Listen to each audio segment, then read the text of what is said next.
Hello, good morning. അപ്പോൾ ഇന്ന് വന്ന ടോപ്പിക് എന്താണെന്ന് വെച്ചാൽ സീബ്ര ക്രോസ് ലൈൻ. അതിൽ വണ്ടി കൊണ്ട് നിർത്തിയാലോ പാർക്ക് ചെയ്താലോ ലൈസൻസ് വരെ ക്യാൻസൽ ആവുന്ന രീതിയിലുള്ള ഒരു നിയമം സ്വീകരിക്കാൻ വേണ്ടി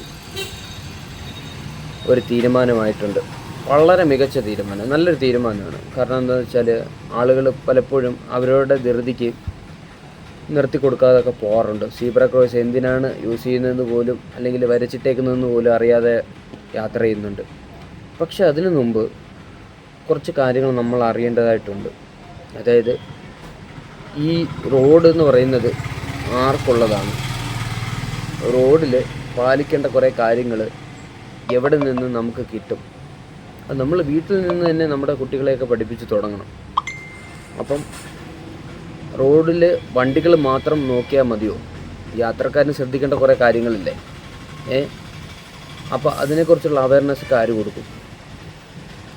അപ്പം അതെല്ലാം കൂടെ ചേർത്തിട്ടുള്ളൊരു വീഡിയോ ആണ് ഇന്ന് ഇടുന്നത്. നിങ്ങളൊന്ന് കണ്ടു നോക്കിയിട്ട്. നേരെ സെൻറ്റ് ഗെറ്റിറ്റി സ്കൂളുണ്ട്, അവിടെ സീബ്ര ലൈനില്ല. അവിടുന്ന് താഴോട്ട് വരുമ്പോഴത്തേക്ക് മൂന്നും കൂടി മുക്കാണ്. അവിടെയും സീബ്ര ലൈനില്ല. കുട്ടികളൊക്കെ രാവിലെ സ്കൂൾ ടൈം ആയതുകൊണ്ട് തന്നെ അവിടെ പാസ് ചെയ്തുകൊണ്ട് അവിടെ നേരെ മാർക്കറ്റ് ജംഗ്ഷൻ, അവിടെ സീബ്ര ലൈനില്ല. നേരെ പോയത് നമ്മൾ പോസ്റ്റ് ഓഫീസ് ജംഗ്ഷൻ, അവിടെയും സീബ്ര ലൈനില്ല. അവിടെ നിന്ന് നേരെ പോയത് ഗവൺമെൻറ് ഹൈ സ്കൂളിൻ്റെ അവിടെ എന്തായാലും ഭാഗ്യത്തിന് അവിടെ സീബ്ര ലൈനുണ്ട്. അവിടെ നിന്ന് ഇടതുവശം പിടിച്ച് നേരെ ഗവൺമെൻറ് ഹോസ്പിറ്റലിൻ്റെ അടുത്ത്, അവിടെ സീബ്ര ലൈനില്ല. അവിടെ നിന്ന് നമ്മുടെ തൂക്കുപാലത്തിൻ്റെ അടുത്ത്, അവിടെയും സീബ്ര ലൈനില്ല. അവിടെ നിന്ന് തിരിഞ്ഞ് ടി ബി ജംഗ്ഷനിൽ വന്നിട്ട് അവിടെ നിന്ന് നേരെ പത്തനാപുരം പോകുന്ന റൂട്ട്. എന്തായാലും അവിടെ നിന്ന് മുന്നോട്ട് പോകുമ്പോഴത്തേക്ക് ഗേൾസ് ഹൈസ്കൂളും ബോയ്സ് ഹൈസ്കൂളും കാണാം. അവിടെയും സീബ്ര ലൈൻ മാഞ്ഞു തുടങ്ങിയിട്ടുണ്ട്. വീണ്ടും ടി ബി ജംഗ്ഷനിൽ നമ്മൾ തിരിച്ചെത്തി, അവിടെയും സീബ്ര ലൈൻ ഉണ്ട്. അവിടെ നിന്ന് അങ്ങോട്ട് വരുമ്പോഴത്തേക്ക് നമ്മൾ നിർത്തി കൊടുക്കുകയാണ് ഉണ്ടായിരുന്നത്. പിന്നെ അവിടെ നിന്ന് പോകുമ്പോൾ ആൾക്കാർ കഷ്ടപ്പെട്ടൊക്കെ പോകുന്നതാണ്. ഇവിടെയൊക്കെ സീബ്ര ലൈനൊക്കെ മാഞ്ഞു തുടങ്ങിയിട്ടുണ്ട്.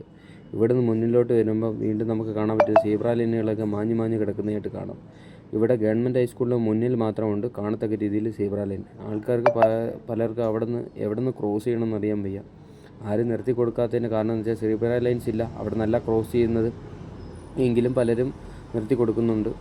വീണ്ടും പോകുമ്പോഴത്തേക്ക് ചെമ്മന്തൂരിൽ നമുക്ക് സീബ്ര ലൈൻ മാഞ്ഞതായിട്ട് കാണാം. അങ്ങോട്ടൊക്കെ പോകുമ്പോൾ നമ്മൾ സ്റ്റേഡിയത്തിൻ്റെ അടുത്തും ഇത് മാഞ്ഞതായിട്ട് കാണാം.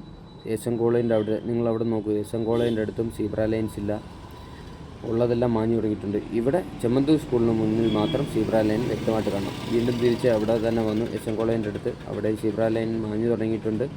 വീണ്ടും നമ്മൾ അവിടുന്ന് ചെമ്മന്തൂർ വന്നു, ചെമ്മന്തൂരും എല്ലായിടത്തും മാഞ്ഞു കിടക്കുകയാണ്. ഇവിടുന്ന് നമ്മുടെ ഷോപ്പിംഗ് കോംപ്ലക്സിലോട്ടും പ്രൈവറ്റ് ബസ് സ്റ്റാൻഡിലോട്ടും പോകുന്ന വഴിയാണ്, അവിടെ എല്ലാം മാഞ്ഞിട്ടുണ്ട്. അവിടെ നിന്ന് തിരിച്ച് ചൗക്ക കറങ്ങി നമ്മൾ വീണ്ടും വരുന്നു. അവിടെയും നമ്മൾ സീബ്ര ലൈൻസ് നോക്കുമ്പോൾ എവിടെയും സീബ്ര ലൈനില്ല.